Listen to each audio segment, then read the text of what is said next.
Você já ouviu falar de Caça-Talentos? Entendi errado. Um programa em que tinha a Angélica como protagonista, fadas, bruxas e muito mais.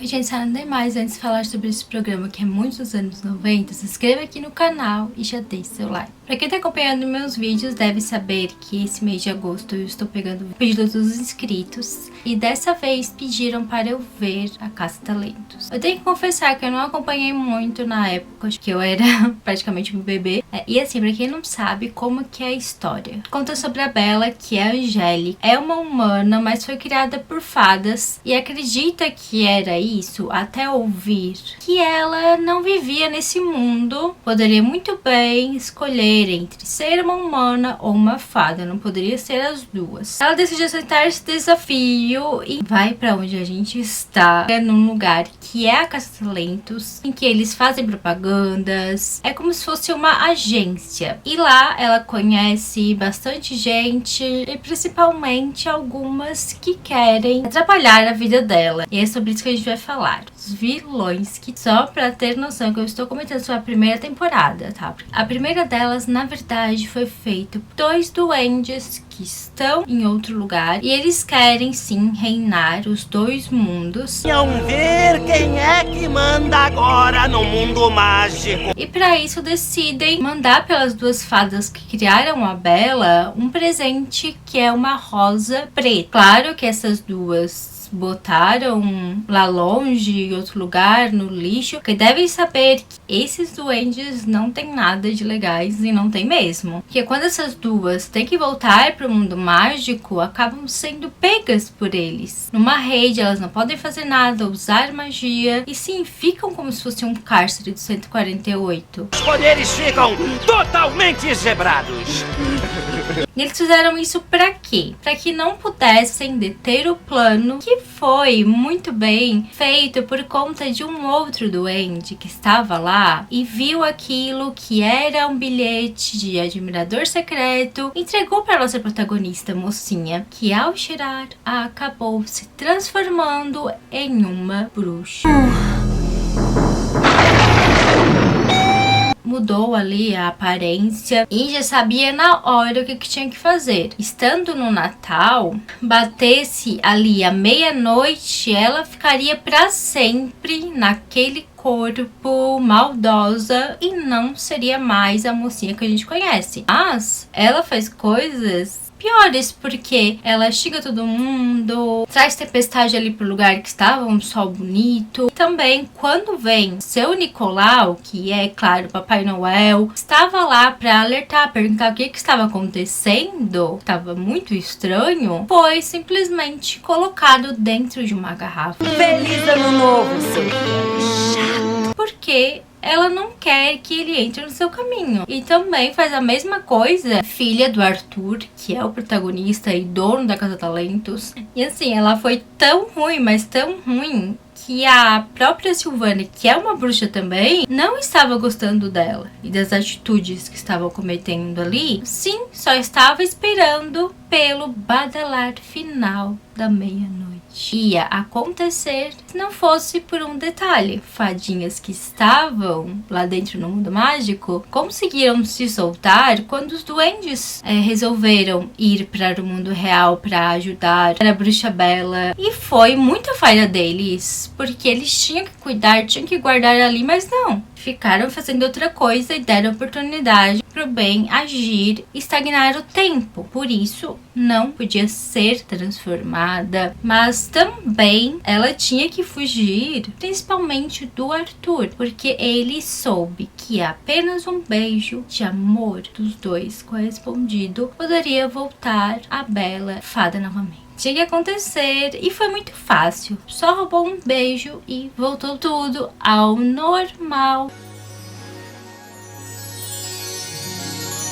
Para azar desses duendes e sorte do pessoal. Não para por aí, porque existem outros vilões que também querem acabar com seres mágicos, que é o Exterminador de Fadas. O nome já diz, é um monstro monstrengo e pegou a Horácia, que é uma fada, comeu. Poderia muito bem já ser um homicídio pelo que aconteceu, mas fez isso também com uma das que criaram a Bella, que era muito importante para ela. E claro que resolveu ir para o mundo real para pegar a própria mocinha, que sempre é perseguida. Só que para isso o exterminador virou uma mulher, mas o duende ali desconfiou totalmente e claro que teve que ver na dor ali na frente dele e ainda o arranhando, botou ele para dentro. Então já são 3 vítimas. E fazer isso com a Bella, a maneira com que ela conseguiu deter ele foi muito simples, porque quando soube disso ela correu para um livro que tinha todas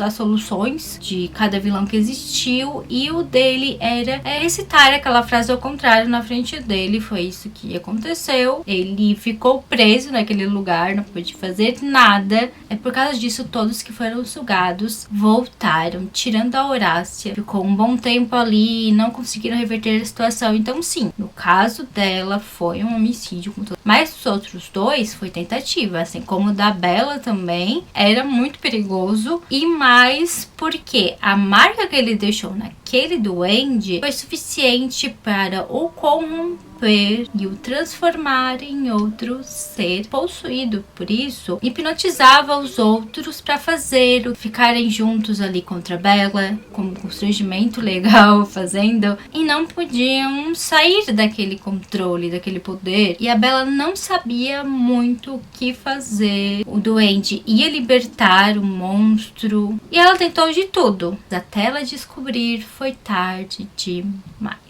Porque quando ela conseguiu deter a invocação do monstro pela metade, não pôde ajudar seu amigo que estava totalmente corrompido por aquela marca, faleceu. Então, outra vítima do exterminador. Então, só para ver que os seres mágicos das fadas ficam rivalizando um contra o outro, como um mil faces que estava no manicômio e fugiu, querendo muito se vingar do Arthur e da Caça-Talentos pelo que aconteceu com ele. E como que ele fez isso? Muito simples, assim. Ele começa a andar por ali e ameaçar a todos que vão matar ele de maneira dolorosa, que eles merecem. Cara, é o vilão mais atrapalhado. Era preso, aí escapava. Ficaram nessa perseguição por bastante tempo. Hoje, nesse tempo, prender 2 caras da Caça-Talentos ali na algema. Também de até ficar brincando de apontar armas pros outros. Bala verdadeira, mas outra assim. Quase pôde tirar a vida da Bella, mas ela, com a sua magia, trocou isso por banana. E ele não pôde fazer nada. E fazer o final do seu plano, que era botar bomba em um lugar, lançar pegadinhas e enigmas pra todo lugar, como se fosse o charada do Batman. Isso leve ou pesado, eu aguento qualquer.